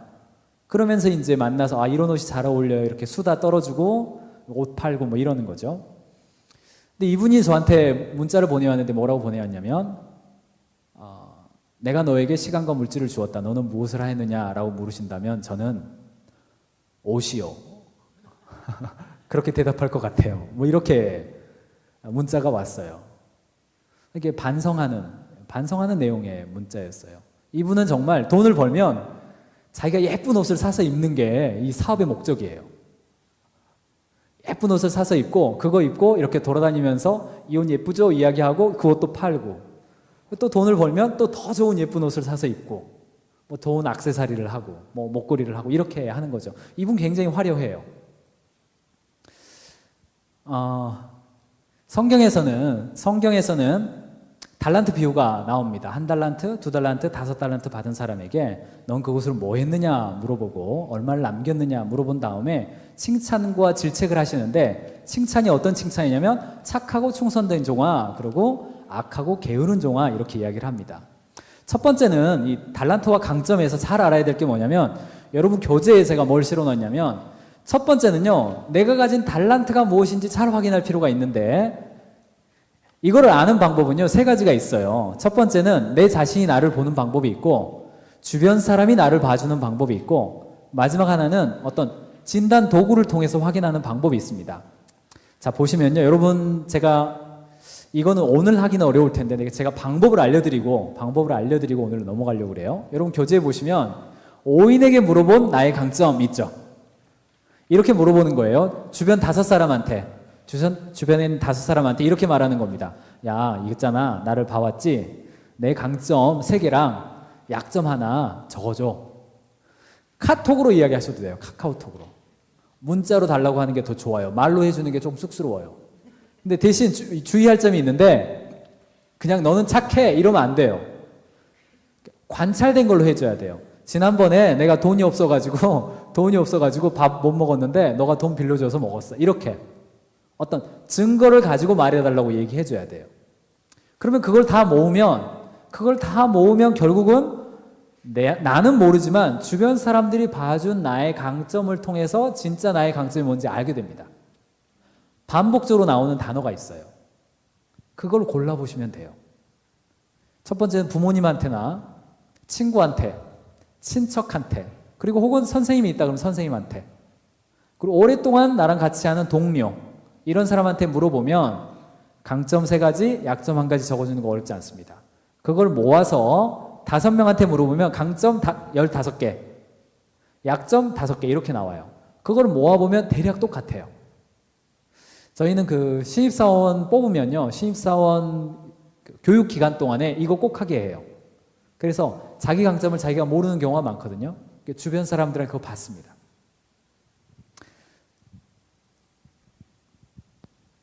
강점 이야기를 좀 해볼 텐데요.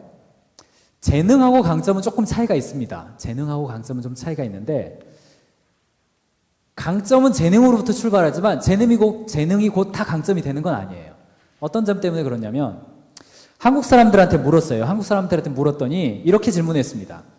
당신은 당신의 일에서 강점을 활용하고 있습니까? 라고 물었더니 17% 정도만 저는 제 일에서 강점을 활용하고 있습니다. 이렇게 대답했고, 83%는 강점을 활용하지 못합니다. 이렇게 대답했어요. 이 이유는 뭐냐면, 첫 번째, 자기 강점이 뭔지를 모르기 때문에 그렇습니다. 두 번째, 알고 있다 하더라도 강점을 어떻게 내 아이 일에 적용할지 모르니까 그래요. 이야기해 볼까요? 이 피터 드러커라고 하는 사람이 있는데, 이 사람은 현대 경영학의 아버지라고 불리우는 사람인데, 이런 이야기를 했어요.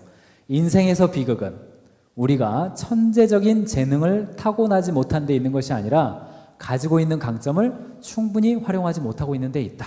이런 표현을 썼습니다. 여러분에도 한번 질문해 볼까요? 현재 여러분의 일터에서, 우리가 가진 일터에서 나의 강점을 나는 충분히 발휘하고 있다. 발휘하고 있지 못하다. 옆에 계신 분한테 이야기해 보세요. 발휘하고 있다, 발휘하고 있지 못하다.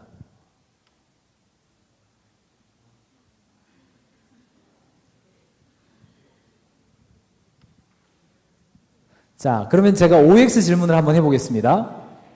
OX로 대답해 보세요. O는 이렇게 하시고 X는 이렇게 하시면 돼요. 자, 퀴즈입니다. 어떤 영역에서 뛰어난 능력을 보이는 사람들은 모두 같은 행동을 보여준다. OX. 하나, 둘, 셋. X가 좀 손으로 안 드신 분은 제가 개인적으로 여쭤보겠습니다. X가 아주 많으시네요. X가 좀 많으시네요. 두 번째 질문 해보죠. 성공하려면, 이때 성공이란 말은 성과를 내려면 이런 의미로 쓸게요. 고성과자들의 행동을 그대로 따라해야 한다. 하나, 둘, 셋. X가 뭐 훨씬 많으시고 소수 O도 있으세요. 마지막 하나 더 합니다. 약점을 개선시키는 것이 성공에 이르는 길이기 때문이다. 하나, 둘, 셋. 이건 좀 O가 좀 더 많으시네요. 네, 손 내려주세요. 정답은요, 세 개 다 X입니다. 세 개 다 X입니다. 자, 예를 한번 들어보겠습니다. 한국의 홈런 타자 중에 이승엽이라는 홈런 타자가 있습니다. 들어보셨어요? 이승엽 홈런 타자는, 이 사람은 홈런을 칠 때 어떻게 치냐면요, 홈런을 맞는 순간에 넘길 때요, 아주 부드러워요. 홈런을 칠 때. 보셨어요? 맞을 때는 홈런일지 아닐지 잘 구별이 안 돼요. 이승엽이 홈런을 칠 때는 허리의 회전축을 이용해서 홈런을 칩니다. 부드럽게 돌아갑니다. 스윙이. 자, 이승엽의 홈런 타법을 보고, 고성과자의 행동을 보고, 초등학교 야구 코치가 초등학생들을 모아놓고 이승엽의 비디오를 계속 보여주면서 똑같이 해. 똑같이 해. 똑같이 해. 그러면 거기 있던 초등학생들은 그걸 그대로 따라만 할 수 있다면 홈런 타자가 될까요? 한국에 있는 홈런 타자 중에요, 이대호라는 홈런 타자가 있는데 아세요? 이대호. 지금 일본에서 뛰고 있는데 알아요? 미국의 홈런 타자 중에서 메리 본즈라고 있는데, 메리 본즈 아세요? 저보다 더 잘 알겠죠. 메리 본즈는 홈런을 칠 때 어디로 칩니까? 어디에 힘이 제일 세요? 아무래도 얘를 잘못 든 것 같은 생각이 지금. 미국의 홈런 타자들은요, 홈런을 칠 때 딱 맞을 때 넘어가요. 추신수 생각났다. 추신수 아시죠? 추신수는 홈런을 칠 때 어디 힘으로 쳐요? 추신수는 홈런을 치면 맞을 때 딱 넘어가는 걸 알아요. 어디 힘으로 치냐면 팔목과 어깨 힘으로 칩니다. 허리가 별로 안 돌아가요. 사실은 대부분의 홈런 타자들은 팔목과 어깨 힘으로 칩니다. 근데 추신수의 코치가 이승엽을 관찰하면서 홈런 치는 것은 허리 힘이야. 어깨에 너무 많이 쓰지 마. 손목에 힘 많이 쓰지 마. 이렇게 말하면 추신수 같은 홈런 타자 절대 나올 수가 없어요. 영업을 하는 사람의 경우도 영업을 잘 하려면 굉장히 말을 많이 하고 사교적으로 하면 영업을 잘 할 수 있겠죠. 그렇다고 해서 그걸 똑같이 따라하면 모든 사람이 다 영업을 잘하나요? 그렇지 않습니다. 어떤 사람은 꼼꼼하게 수치를 분석해서 성과를 내는 사람이 있고요. 어떤 사람은 오랫동안 관계성을 유지하면서 성과를 내는 사람이 있고, 어떤 사람은 굉장히 설득을 잘해서 단기 성과를 높이 올리는 사람이 다양하게 있어요. 그러므로 어떤 영역에서 뛰어난 실력을 보이는 사람은 똑같은 행동을 보이는 게 아니라 자신의 강점을 알고 그것을 잘 활용하는 사람이 그 분야에서 탁월한 성과를 보여주는 사람입니다. 자, 계속 가볼까요? 이 질문도 하나 해볼까요? 강점하고 이점하고는 차이가 있죠. 강점과 이점의 차이는 어떤 거죠? 그렇죠. 스트렝스와 베네핏이죠. 자, 그러면 객관식으로 이것도 여쭤볼게요. 자, 토익 점수 700점, 강점일까요? 이점일까요? 강점? 이점. 네. 유머 감각을 발휘하는 거.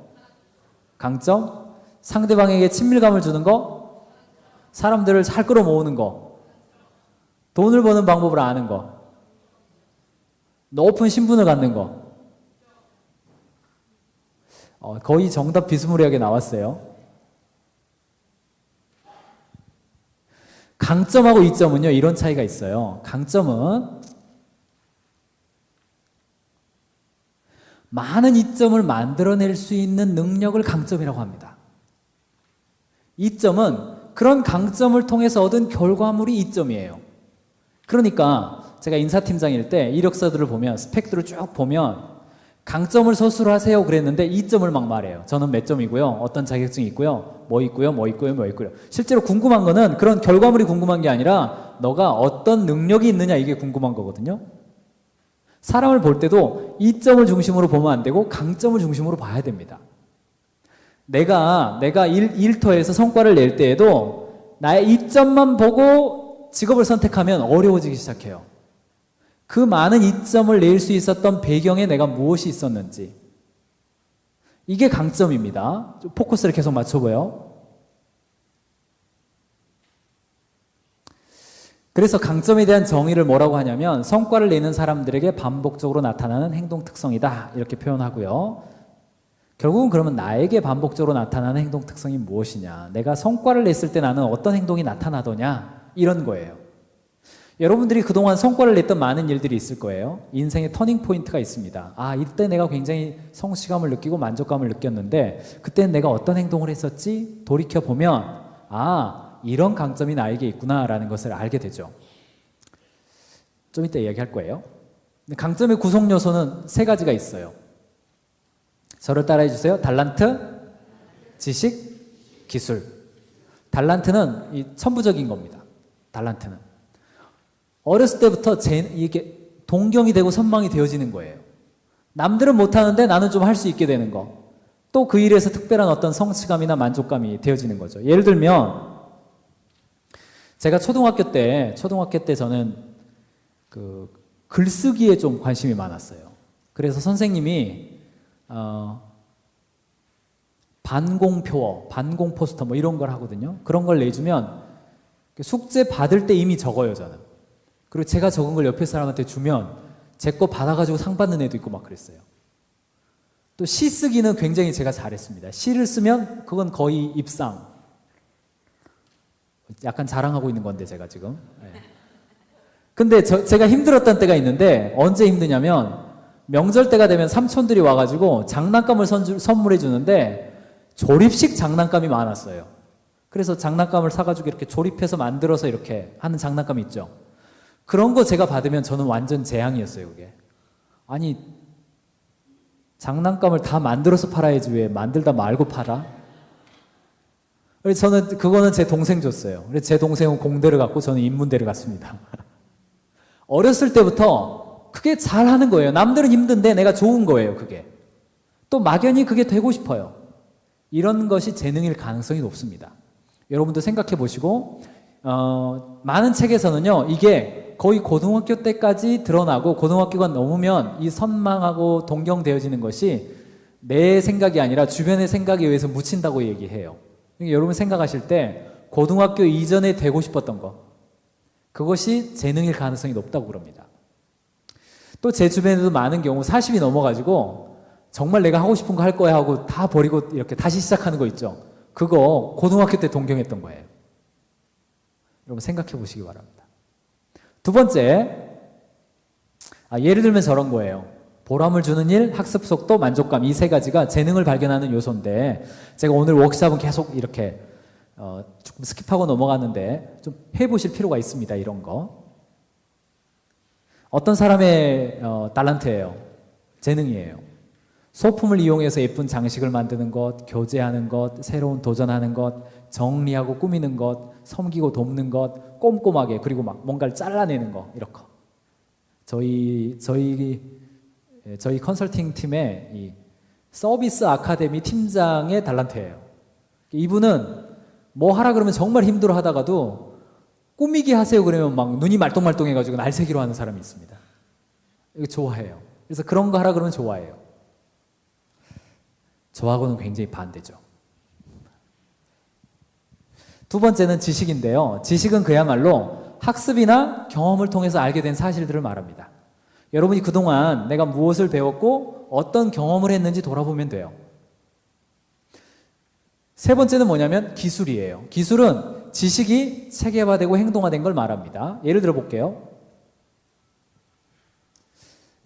예를 들면 다윗 예를 한번 들어보겠습니다. 다윗이 골리앗이랑 싸웠을 때 어떤 사람은 예전에는 이렇게 해석했어요. 예전에는 다윗이 이렇게 물맷돌을 돌리다가 확 던졌을 때 하나님이 그 돌을 움직이셔서 골리앗 머리에 맞게 했다. 이렇게 예전에는 그렇게 해석했어요. 근데 요즘은 그렇게 이야기하시는 분 거의 없습니다. 다윗이 결정적 순간에 성과를 냈던 이유는 뭐냐면 첫 번째, 다윗의 민첩함이라고 하는, 다윗의 활동성, 다윗의 기민함이라고 하는 재능이 있었어요. 그리고 그 재능에 물매를 돌리는 지식을 알고 있었죠. 그리고 그 다음에 뭘 했어요? 활동화 단계, 행동화 단계로 가도록 이 목동이 막 양을 볼 때 뭐 하겠어요? 아침 일찍 나가가지고 사자하고 곰이 오면 물리쳤다 그랬잖아요. 그러니까 사자하고 곰이 오기 전에 앉아가지고 물매를 돌려가지고 첫 번째는 한 10m 거리에서 물매를 가지고 던져가지고 맞추는 연습했을 거 아니에요? 그러다가 20m 아침부터 저녁까지 몇 번? 1만 번씩 계속 맞추는 연습을 할 거 아니에요. 그러다가 어떻게 해요? 사자나 곰은 가만 서 있어요? 움직여요? 움직이잖아요. 그러니까 뭘 하기 시작해요? 이동 표적. 여기서 돌을 던져놓고 맞추기. 이거 연습을 매일 한 거예요. 그러다가 사자와 곰이 나타났다. 그러면은 물매를 던져서 이동 표적 맞춘 거죠. 어디를? 사자의 머리, 곰의 머리를. 여러분, 사자의 머리, 곰의 머리, 달리는 사자의 머리, 곰의 머리를 맞추는 다윗. 가만 서 있는 골리앗의 머리 맞추는 거 쉬워요? 어려워요? 쉬운 거예요. 다윗이 결정적 순간에 자신이 성과를 낼 수 있었던 이유는 뭐냐면 끊임없이 계속 연습한 겁니다. 재능이 지식으로, 지식이 기술의 형태까지 간 거예요. 간호사 예를 들어볼까요? 간호사의 경우 제가 병원에 입원한 적이 한 번 있는데 굉장히 친절해요. 저를 보면 어머 뭐 식사는 하셨어요? 그래요. 근데 주사를 못 놔요. 혈관을 못 찾아. 혈관을 못 찾는데 이렇게 어머 또 틀렸네요 뭐 이러면서. 아 정말 열받더구만요. 웃으면서 하니까 뭐 화도 못 내고. 간호사는 기본적으로 긍휼히 여기는 마음, 사람에 대한 섬세함, 꼼꼼함 이런 재능이 필요해요. 그 다음 뭐가 필요해요? 지식이 필요하죠. 인체에 대한 지식, 투약에 대한 지식 이런 지식이 필요해요. 마지막으로 뭐가 필요해요? 실제로 기술이 필요합니다. 주사를 잘 놔야 돼요. 거기까지 포함해서 그게 강점입니다. 그게 할 수 없으면 그 사람이 강점이 있다고 말할 수가 없습니다. 그러니까 달란트가 있다고 해서 그게 곧 강점이 되고 성과가 나는 게 아니에요. 달란트가 있으면 그것을 지식과 기술을 통해서 강점으로 만들어야 훌륭한 간호사, 요리사 마찬가지죠. 요리사를 하더라도 맛을 분별할 수 있어야 되고 미학적인 감각이 있어야 되고 손으로 만드는 것을 즐길 수 있는 그런 재능이 필요하죠. 실제로 요리를 만들 수 있는 레시피 지식이 있어야죠. 그리고 실제로 그것을 손으로 만들어낼 수 있어야 그 사람이 실력 있는 요리사가 되는 거죠. 여러분, 수영을 잘 하려면 수영책 100권 보면 수영 잘 하죠. 실제로 물에 들어가서 몸을 저어서 자유형 팔꺾기를 하고 실제로 흠파를 해야 실제로 잘하는 거죠. 마찬가지로 자기가 재능을 많이 가지고 있다 하더라도 그것을 지식과 기술을 얹어서 행동화가 되어야 그게 내 강점이 된다는 거예요. 제가 축구를 좋아하는데 축구도 마찬가지입니다. 여러분들이 현재 하고 있는 그 일에서 간호사가 됐든 의사가 됐든 혹은 어떤 다른 컨설팅이 됐든 마케팅이 됐든 그 일에서 내가 강점이 있는지 없는지는 결국은 재능, 지식, 기술 세 가지의 조합입니다. 강점이 네 가지 영역까지 이야기를 하고 잠깐 쉬는 시간 제가 갖고 넘어가려고 합니다. 이건 좀 중요한 일인데요. 첫 번째, 우리가 사람을 평가할 때, 사람을 강점을 확인할 때 크게 두 가지가 있어요. 첫 번째는 태도가 좋은 사람이 있습니다. 두 번째는 기술이 좋은 사람이 있어요. 여러분, 태도가 좋은 사람과 기술이 좋은 사람과 어떤 사람이랑 일하기를 원하세요?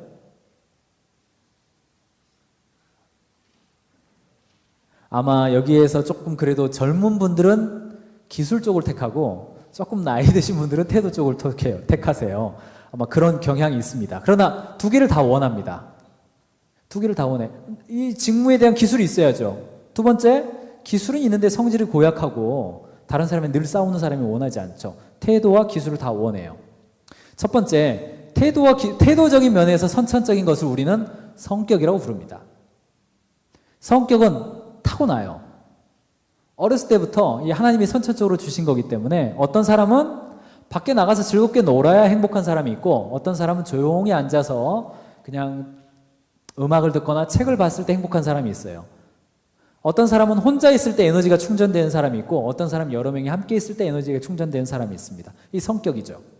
이거는 바꿀 수 없어요. 이거는 인정해야 할 다양성입니다.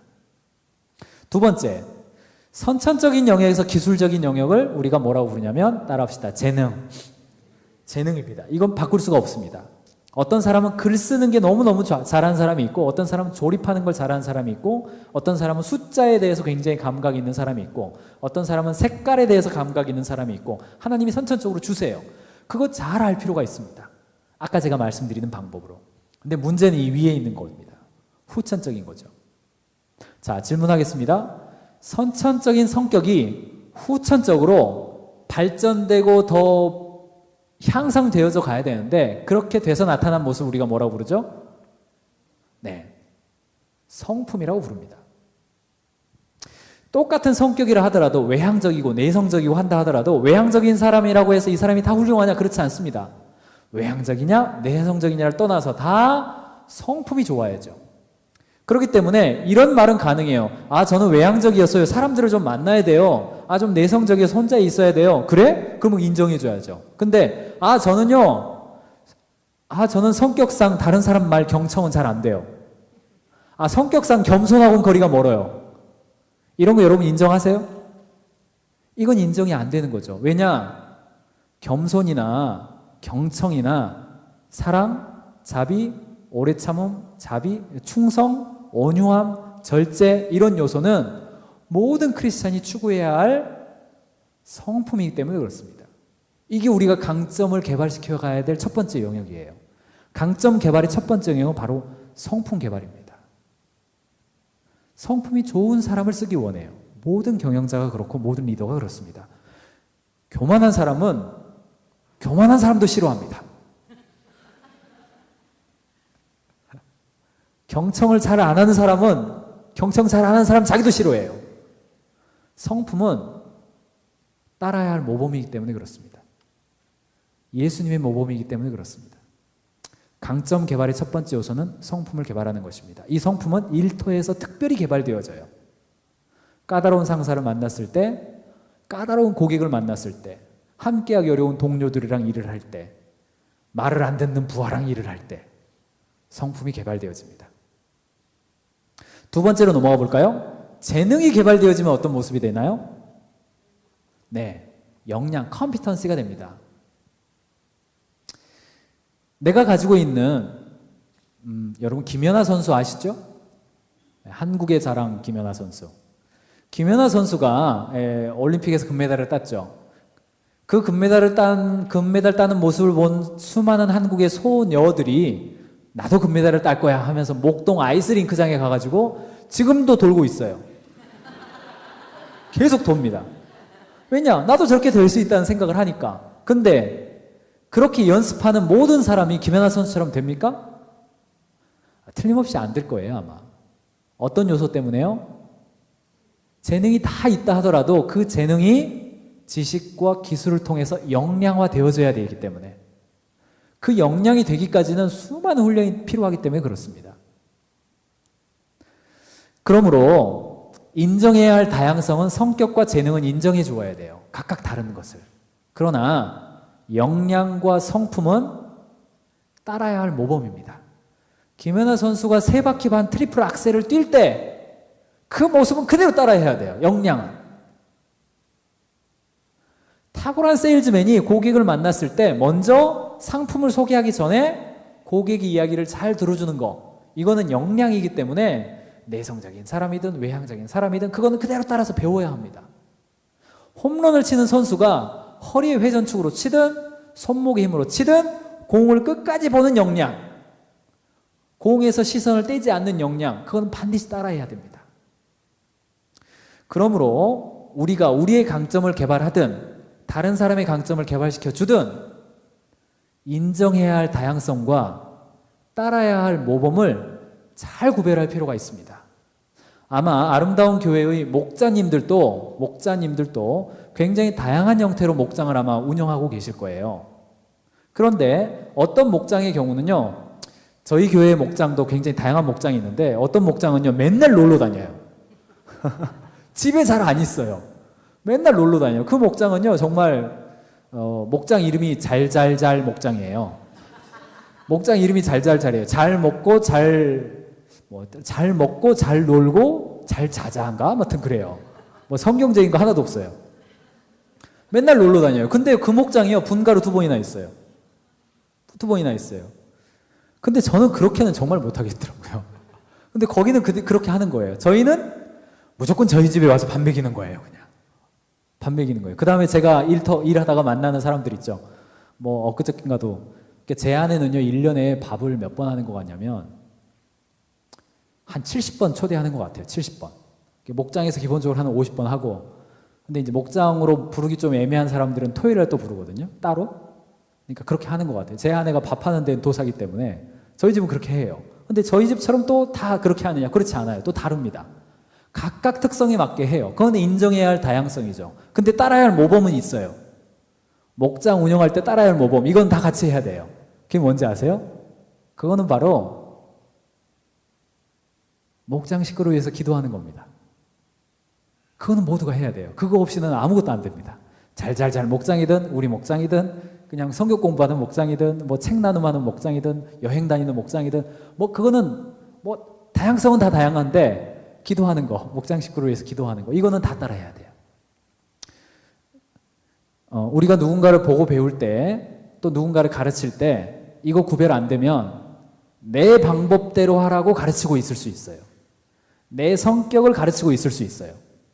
특별히 상사가 되면 부하한테 야, 너 이렇게 할 때 이렇게 해라고 말하는 그거 안에 내 성격 요소가 들어가 있다니까요.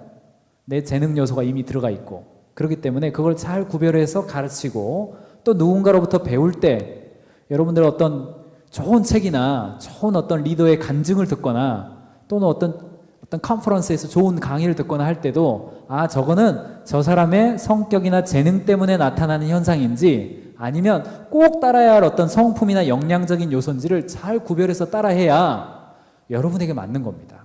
우리가 얼마나 많이 그대로 따라하려고 했다가 안 되는 경우를 많이 경험합니까? 그거는 바로 이게 구별이 안 되니까 그래요. 그러므로 일터 그리스도인의 달란트와 강점은 우리가 가진 인정해야 할 다양성과 따라야 할 모범을 잘 구별하는 것부터 출발합니다. 쉬는 시간에 여러분 숙제입니다. 10분 동안 쉴 텐데요. 이거를 여러분들 하시고 쉬는 시간 끝난 다음에 옆에 계신 분이랑 나누는 것으로 두 번째 시간 시작할 텐데 이거예요. 요셉의 예를 한번 들어보겠습니다. 이 터닝 포인트 오브 마이 라이프인데 내 인생을 쭉 그동안 나의 삶을 여기까지 인도해 오신 하나님을 생각하면서 한번 생각해 보세요. 내 인생에 터닝 포인트들이 어떤 때가 있었는지 그걸 돌아보면 나의 강점을 어떻게 인도해 오셨는지를 알 수 있어요. 요셉이 대표적인 예인데 아주 극적인 변화죠. 첫 번째, 12아들 중에 11번째 아들로 태어났어요. 첫 번째 이게 터닝 포인트죠. 두 번째, 애굽의 노예로 갔어요. 17살 정도에. 노예로 갔습니다. 이거 완전히 그냥 세상적으로 보면 완전히 실패인 것처럼 보이죠. 하나님의 관점에서도 축복인지 아닌지 잘 모르겠어요. 그래서 점을 저렇게 찍었어요. 세 번째 포인트, 경호대장 집의 총무가 됐어요. 27살까지. 이거는 세상적으로 봤을 때 굉장한 성공입니다. 하나님의 관점에서는 아직 잘 모르겠어요. 네 번째, 감옥에 들어갔어요. 이거는 세상적 관점에서 완전 실패입니다.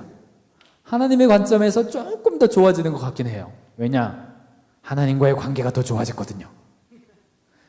한 30살까지.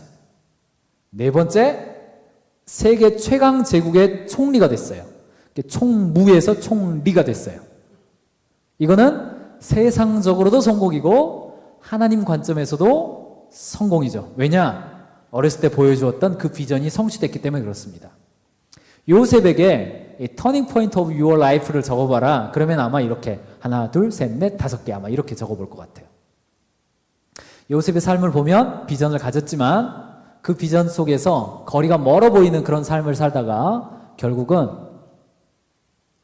감옥까지 거치고 전체적으로 총자 5개예요. 총자. 그래서 목동 총무, 노예생활 가정 총무, 죄수 총무, 애굽의 총리 이렇게 됐어요. 5개의 사건을 통해서 공통적으로 보이는 나의 특징이 나오죠. 나의 강점이 나오죠. 요셉은 총무로서의 강점이 있었던 거예요.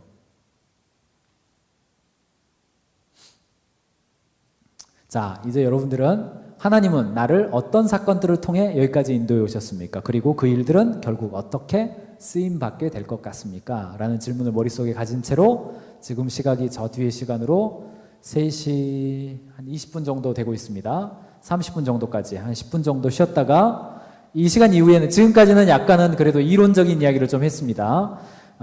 강점 시간이 끝나면 이 다음의 시간들은 굉장히 이제 연습 시간이 좀 많이 있습니다. 생각하시면서 잠깐 쉬었다가 계속하겠습니다.